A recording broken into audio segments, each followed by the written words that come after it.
Hogy érezted magad? Jó, nagyon jó volt, szerintem nagyon jól sikerült, és az a feszültség, ami ugye az elődöntőn bennem volt, óriási feszültség, hogy mindenképpen tovább kell jutni, ez lehullott a vállamról, és már végre olyan jól éreztem magam a színpadon, és nem izgultam, hanem végre az volt, hogy azért vagyok itt, mert szeretek énekelni, és már imádom ezt a dalt, és jól is sikerült.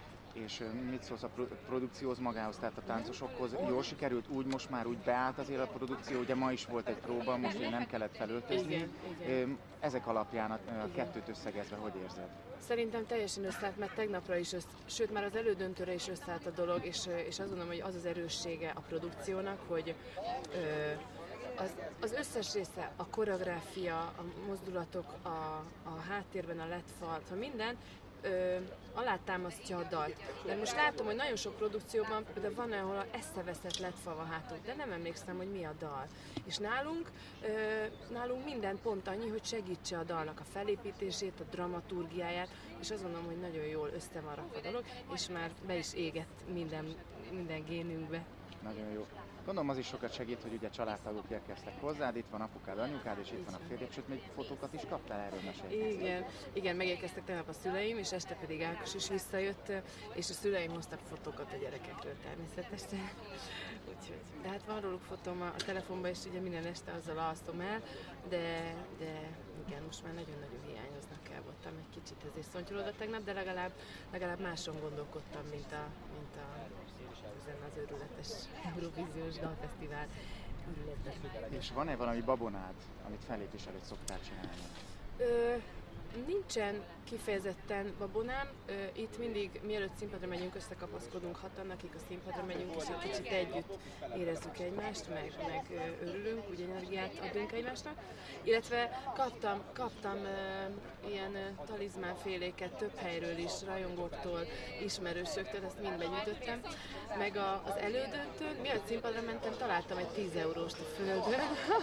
Azt akkor nem is mondtam senkinek, elraktam gyorsan a pénztárcámba. Nagyon jó. Nehéz megjósolni, hogy ugye ki nyer, hogyan változnak majd az eredmények. Te ugye már láttad majdnem minden produkciót, ott vannak az öltözők mellettünk. Hogy érzed a mezőnyt? Kiket tartasz nagy esélyesnek, és magadat hova sorolod most? Erős a mezőny, most újra az Eurovízión szerintem nagyon komoly produkciók vannak, tehát modern, populáris produkciók vannak, és ráadásul ugye mindenki húzott, hogy hanyadiknak lép színpadra ma, és körülöttem pont utánam jönnek a nagyon erős produkciók, tehát utánam lesz kik azok az fiúk? Írfiúk, a nagyhajúak, igen. Aztán a svéd fiú, az eszméletlen jó szerintem. Előttem van nekem egy nagy kedvencem, a litván lány, egy nagyon szép baladát énekel, de utánam jönnek ezek a nagyon erős ütős dalok. De én szeretem, van egy-két nagyon jó énekesnő, például az osztrák lány gyönyörűen énekelő, mondjuk a vége felé van. Úgyhogy vannak nagyon-nagyon jó produkciók, erős a mezőny, de azt gondolom, hogy ez nagyon jó, mert az egész műsort emeli.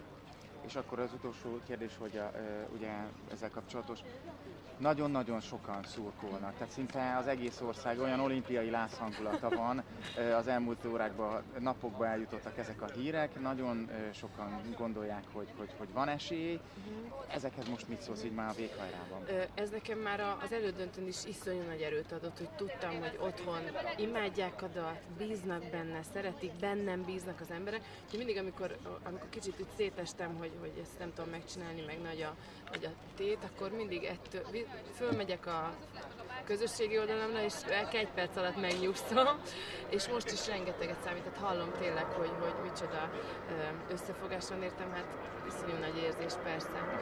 Nagyon-nagyon remélem, hogy büszkék lesznek majd rám. Volt egy ilyen cikk, vagy néhány ilyen cikk, amiben kvázi ilyen negatív kampány indult ellened, hogy azt hitték, hogy transzvestita vagy, ezt állították. Hát ez isteni volt. Ezekhez mit szól? Hát jókat röhögtem rajta. Az igazság, hogy nem a dalba és nem az énekbe tudtak belekötni, vagy nem abba kötöttek bele. Én azt gondolom, hogy ezek vicces kritikák voltak, és kicsit inkább maguk, tehát hogy ez azt minősíti, aki írta, de ezen kívül rengeteg nagyon jó cikk jelent meg különben, és nagyon nagy az érdeklődés, és nyilván mindig a negatívumot emeljük ki, milyen rossz szokás ez. Egy csomó nagyon jó kritika és vélemény is volt a sajtóban a produkciónkról.